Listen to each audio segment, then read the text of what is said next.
It's a story that has haunted the world for a decade. A modern Boeing 777 carrying 239 souls vanishes from the sky without a trace. This is the mystery of Malaysia Airlines Flight 370. What you've been told is only part of the story. Tonight, we're diving into the details that have been overlooked, the questions that remain unanswered, and the one final cryptic signal that authorities seem unwilling to discuss. On March 8, 2014, at 1:19 a.m., the captain of MH370, Zahari Ahmad Shah, spoke his last recorded words to Malaysian Air Traffic Control. "Good night, Malaysian 370. Everything seemed normal. But moments later, the plane's transponder, which communicates its position to ground control, went silent. MH370 became a ghost. As the world awoke to the news, a massive search began in the South China Sea, the plane's last known location. But military radar data later revealed told a different, more chilling story. Instead of continuing on its path to Beijing, the aircraft made a sharp, deliberate turn back over the Malaysian peninsula, flying for hours, undetected and unresponsive. Why? The official narrative has floated theories from catastrophic mechanical failure to a deliberate act by the pilots. But let's look closer. A mechanical failure so sudden and complete that it disabled multiple communication systems at once, without a single distress call. It's statistically improbable. The plane's deliberate turn and subsequent flight path suggest control. Someone was flying that plane. Imagine the cockpit. Was it a struggle? A sudden emergency that left the crew incapacitated? Or was it something far more sinister? Theories of a hijacking emerged, but no group ever claimed responsibility. No demands were made. This wasn't a typical hijacking. It was something else. The investigation then turned to the pilots. Captain Zahari was a veteran with an impeccable record. Yet investigators found a flight simulator in his home with a route plotted deep into the southern Indian Ocean, eerily similar to where experts now believe the plane went down. Was this a clue, a confession, or just a coincidence for an aviation enthusiast? The co-pilot, Farik Hamid, was on his first flight in a 777 without a training captain. Could inexperience have played a role? We can only speculate. While the search was still focused on the wrong ocean, a British satellite company called Inmarsat made a groundbreaking discovery. Their satellite had been receiving hourly automated pings from MH370 long after it vanished from radar. These were not location signals but simple electronic handshakes confirming the aircraft's systems were still powered on. The plane was still flying. For 7 hours. By analyzing the timing of these pings, Inmarsat engineers calculated two possible flight paths, a northern arc over Central Asia and a southern arc over the desolate southern Indian Ocean. The northern route was quickly dismissed.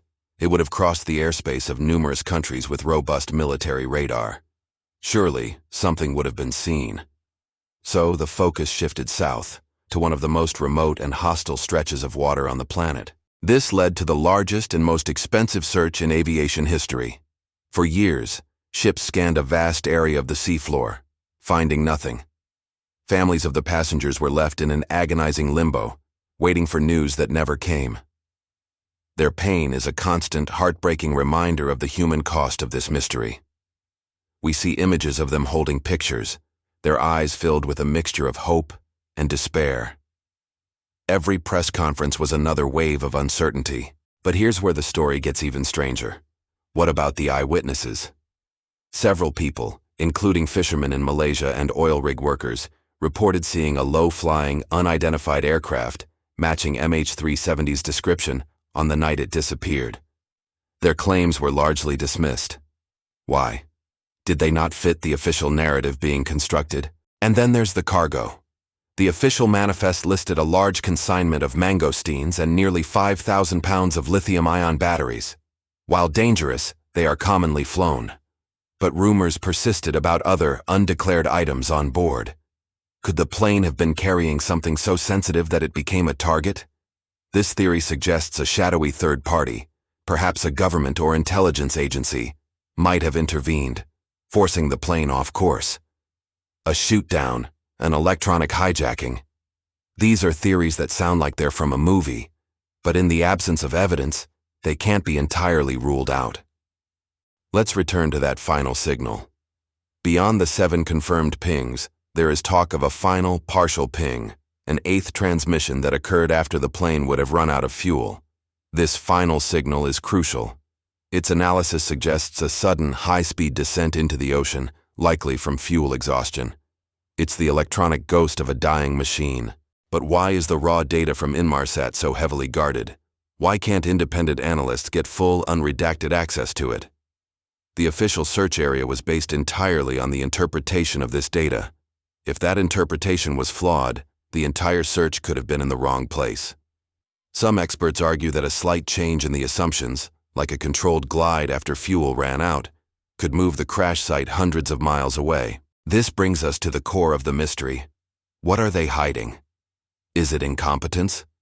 A reluctance to admit they spent billions searching in the wrong place? Or is it something more? Could the data reveal something about military or intelligence capabilities that governments don't want made public? For instance, what if military radar from the U.S. base at Diego Garcia did track the plane, but admitting it would expose their surveillance range? The final arc, that last trace of MH370's existence, defines a vast, lonely line over the Indian Ocean. The plane is somewhere along that line. The debris that has washed ashore in places like Réunion Island and Mozambique confirms the plane went down in the Indian Ocean, but it doesn't tell us where or why. A flaperon, a piece of the wing, is the only confirmed part of MH370 ever found. It showed no signs of an explosion, but damage consistent with a high-speed impact with water. So, where does that leave us? With a puzzle missing its most important pieces.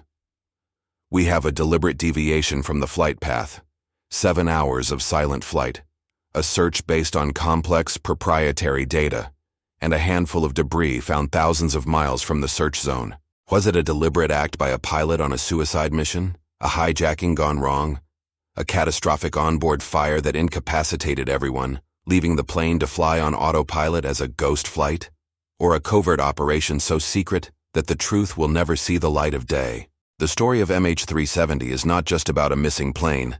It's about the limits of our technology and the uncomfortable truth that in our hyper-connected world, something so large can simply vanish.